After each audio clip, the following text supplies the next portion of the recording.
Hola, bienvenido al nuevo capítulo de este curso de CCNA en su página CCNA, esta gran comunidad que sirve para cada día aprender un poco más de Cisco y obtener nuestra certificación. En esta oportunidad vamos con el capítulo número 3 del módulo 2, los protocolos de enrutamiento dinámico. Recuerden que el módulo 2 es el módulo que yo considero más completo y en el que prestar mucha atención. Espero que esta lección breve nos ayude a dar cuáles son esas instancias en las que debemos estar mucho más atentos. Comencemos. En este capítulo vamos a estar estudiando pues, los protocolos de enrutamiento dinámico, básicamente explicar la función de esos protocolos. Veremos el funcionamiento del protocolo que más se usa para explicar el funcionamiento de los protocolos de enrutamiento dinámico, que es el protocolo RIP, aunque por supuesto solamente se utiliza con fines pedagógicos. Es muy difícil ver una implementación de una empresa con RIP, aunque hay casos. Hay muchos productos que por sus limitaciones técnicas solamente permiten el uso de RIP, pero en la mayoría de los escenarios veremos otros protocolos de enrutamiento. Muy bien, precisamente hablando de RIP, tenemos que ese protocolo pertenece a una familia que se conoce como los protocolos de vector distancia, ¿sí? Y básicamente, ¿qué significa vector distancia? Bueno, básicamente significa que, por ejemplo, si un router quiere llegar a un destino, ¿sí? Para eso tendrá una dirección, es decir, por ejemplo, un segundo router. Entonces, por ejemplo, si él quiere alcanzar una ruta, lo hará por ese router, esa es su dirección, ¿verdad?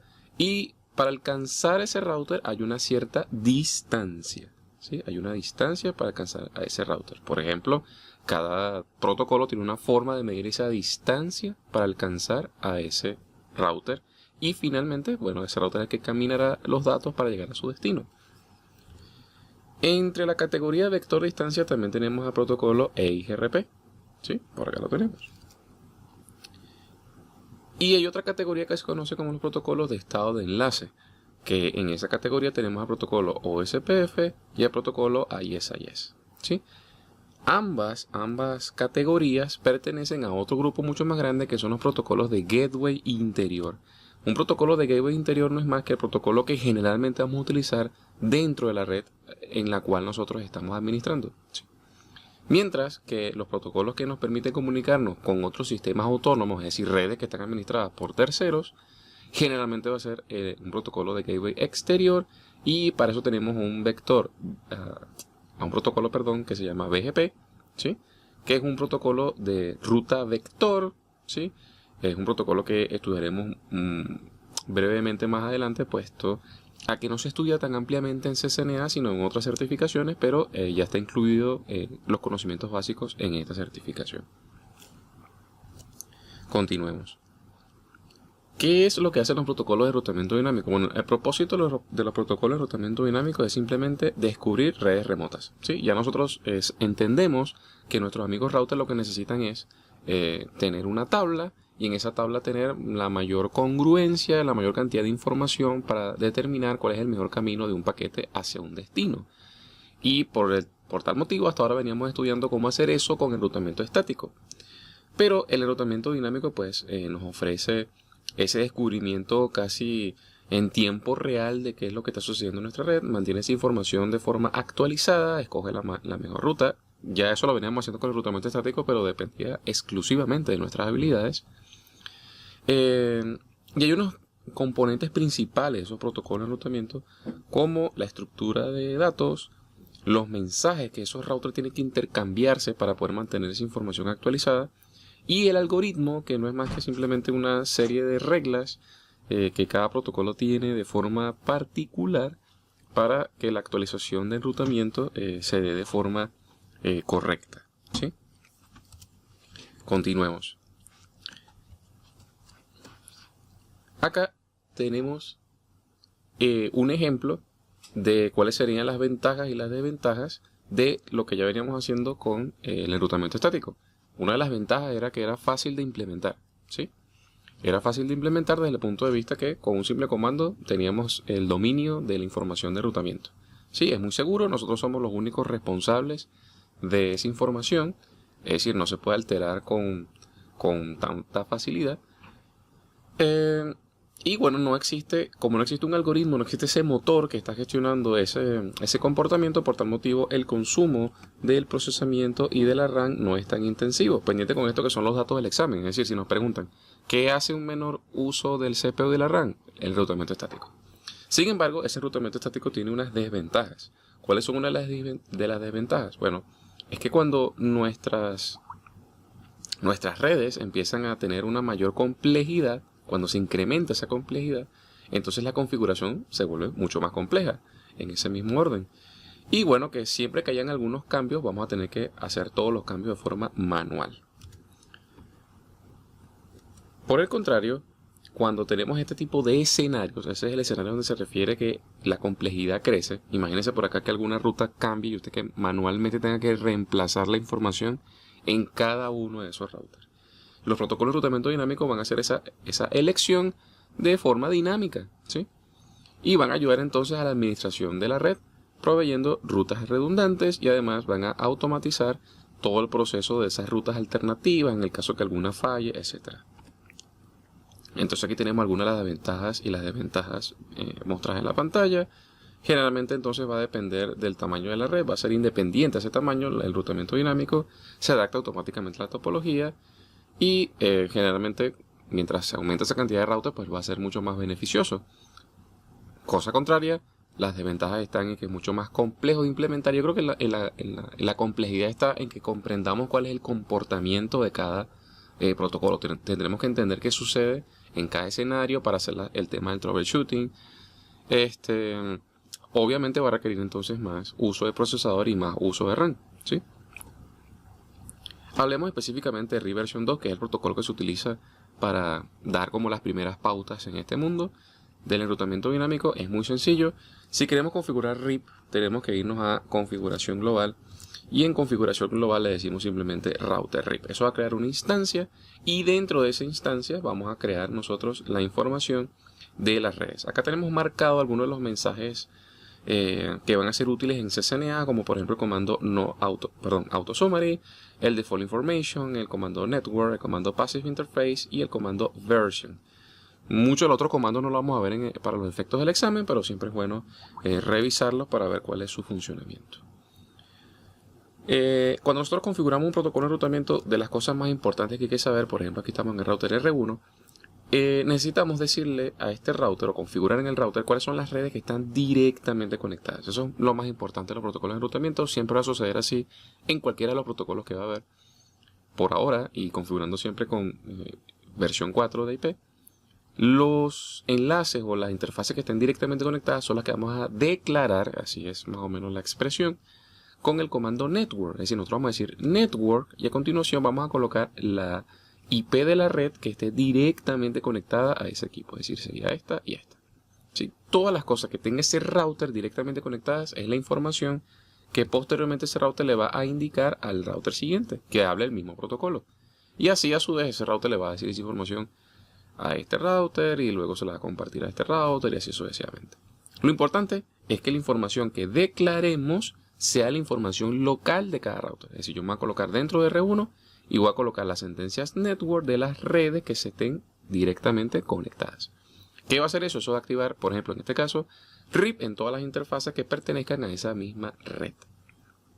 RIP tiene una de las cosas por las que no se utiliza con tanta frecuencia es porque hace actualizaciones cada 30 segundos de la tabla de enrutamiento completa. Es decir, le dice información a un router que en un escenario real ese router ya sabría.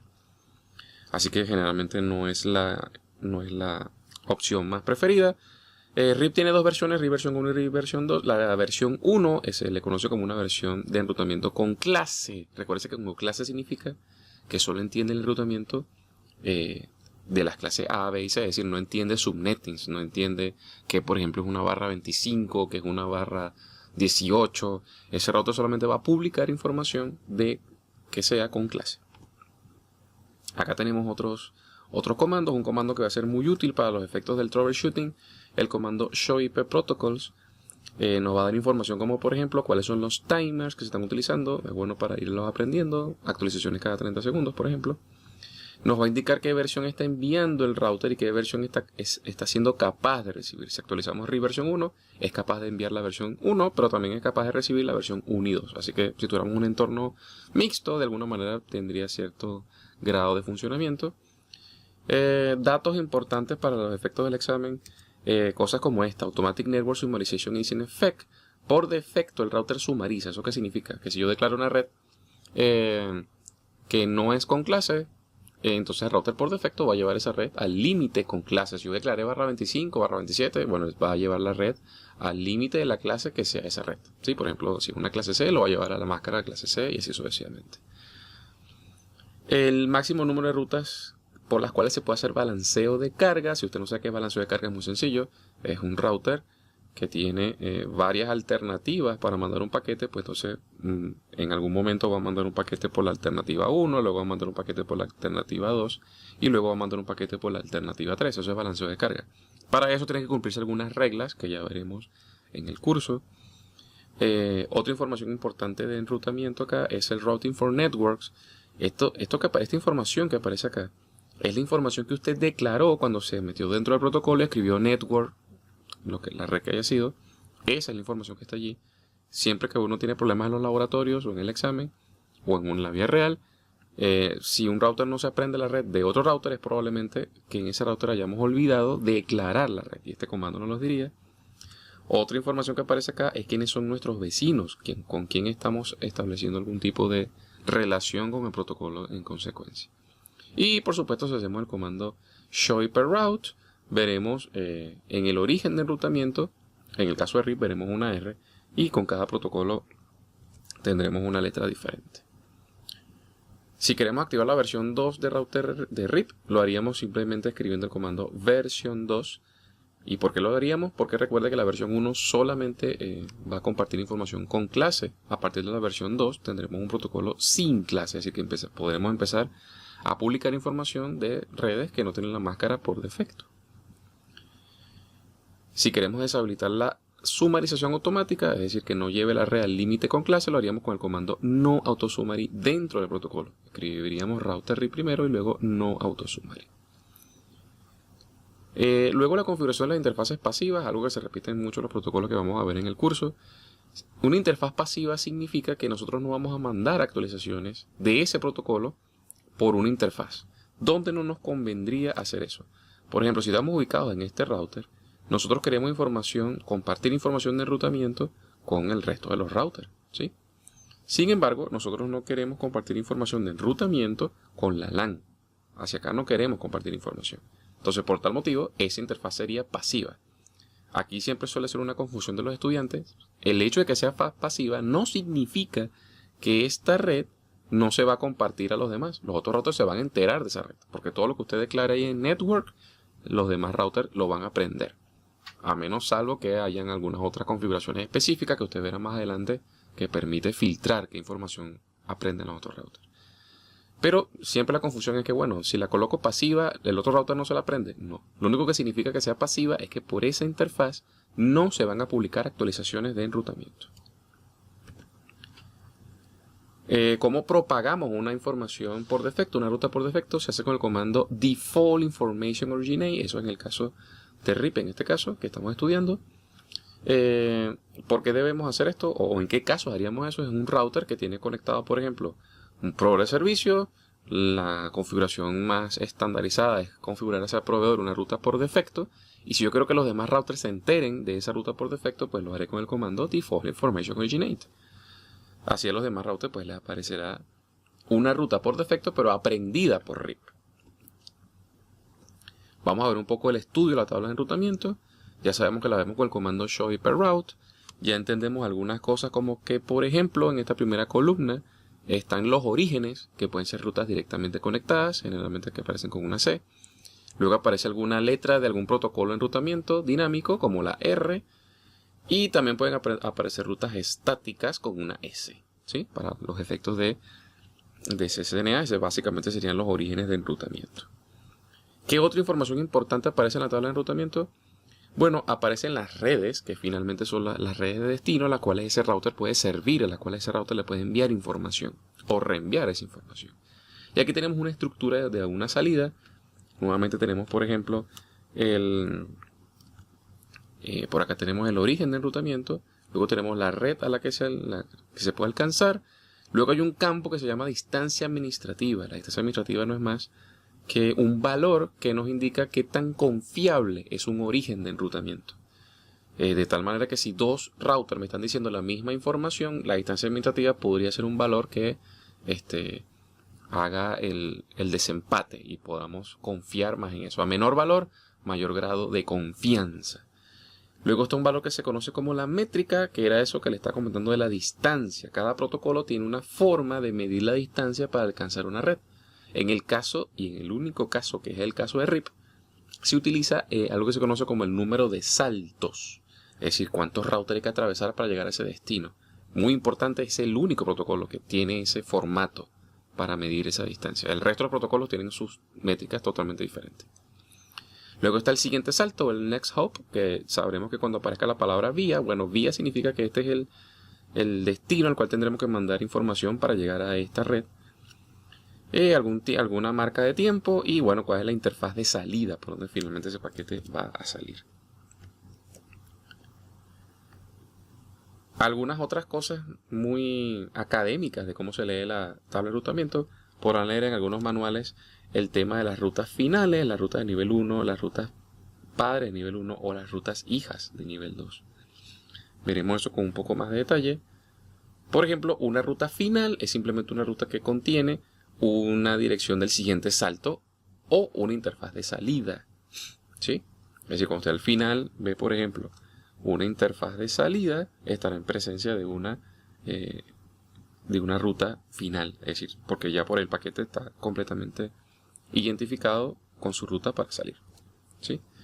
Luego tenemos unas rutas de nivel 1, que son rutas que tienen una máscara igual a la máscara con clase, o también puede ser rutas que tengan una super red o que representen una super red, es decir, redes cuya máscara es menor a la máscara con clase. Por ejemplo, una ruta sumarizada, o por último, una ruta por defecto. Cualquiera de esos tres casos puede ser una ruta de nivel 1. Luego también tenemos las rutas de nivel 1, que son las rutas padres, se les conoce así, que son esas rutas que las podemos identificar rápidamente porque nótese que en la línea donde deberían aparecer un origen de enrutamiento no existe. Ven que aquí no hay un origen, está vacío. ¿Sí? Igual aquí, está vacío, no hay un origen de enrutamiento. Y al final, por supuesto, tampoco tenemos un IP al siguiente salto, no tenemos interfaz de salida. ¿Sí? Eso es una ruta padre de nivel 1. ¿Y qué significa esa ruta padre de nivel 1? Bueno, que el router, si por alguna casualidad tiene una coincidencia con un paquete con esa ruta, pues tendrá que inspeccionar las rutas que están debajo de ella. ¿Sí? Recuerden que la tabla de enrutamiento se muestra con clase. Luego tenemos las rutas de nivel 2, es decir, que esas son las rutas que están generalmente debajo de las rutas padres y esas sí tienen una interfaz de salida. Se convierten entonces en rutas finales. Luego, ¿cómo entonces el proceso de búsqueda? Bueno, si hay una coincidencia con una ruta final, entonces el paquete se reenvía, así de fácil. Pero si no hay coincidencias allí y sí con una ruta de nivel 1 que sea una ruta padre, entonces se deben examinar las hijas. Si luego hay una coincidencia con una de las rutas hijas, se reenvía el paquete por ese destino. Si por el contrario tampoco hay una coincidencia con las rutas hijas, entonces el paquete se debe buscar una ruta de una super red o una ruta por defecto. Aquí es muy importante esto porque lo preguntan en el examen. Es que, repito, si no hay coincidencia con las rutas hijas, entonces ¿qué sucede? Se debe buscar primero en las rutas, en la super red. Recuerden que una super red es una red que tiene una máscara menor a la máscara con clase. O una ruta por defecto. ¿Sí?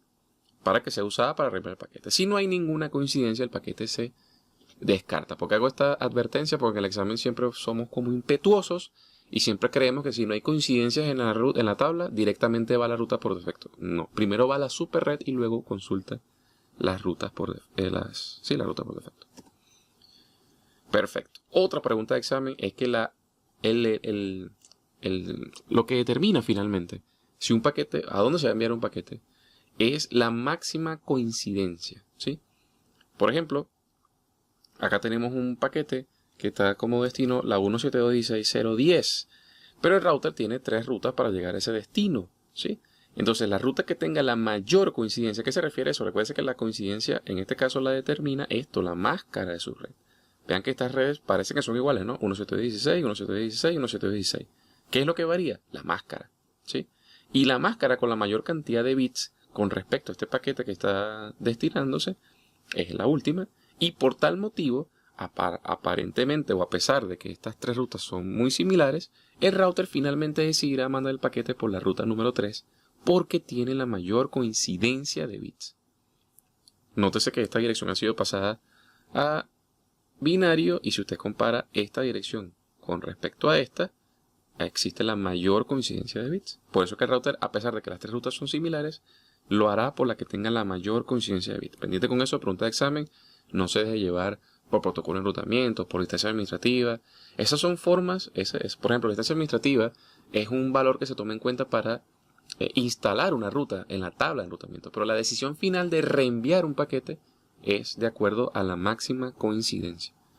Ojo con eso, pregunta de examen. En la tabla de enrutamiento con IPv6 veremos cosas muy similares a las que vimos con IPv4, pero por supuesto las veremos en formato hexadecimal, ¿sí? No hay muchas diferencias. Veremos nuestra ruta, nuestro origen de enrutamiento de la misma manera, la ruta de destino, igual métrica, distancias administrativas. Veremos toda la información muy parecida, con la única pequeña diferencia entonces que la veremos en formato hexadecimal. Sí, aquí tenemos algunos ejemplos, igual con protocolos de enrutamientos. Aquí un dato interesante es que los protocolos de enrutamiento utilizan como siguiente salto las direcciones de link local. Pendiente con eso, si usted no sabe qué es una dirección de link local, le puedo dar por ahora el dato de que generalmente comienzan con FE80. Si no, los invitamos a ver nuestro curso de IPv6 o acompañarnos a una clase en vivo. Por ahora, eso es todo lo que corresponde a este capítulo. Nos vemos en otra presentación de estos mini videos de las clases de los módulos oficiales de la certificación Cisco 6.0. Muchísimas gracias.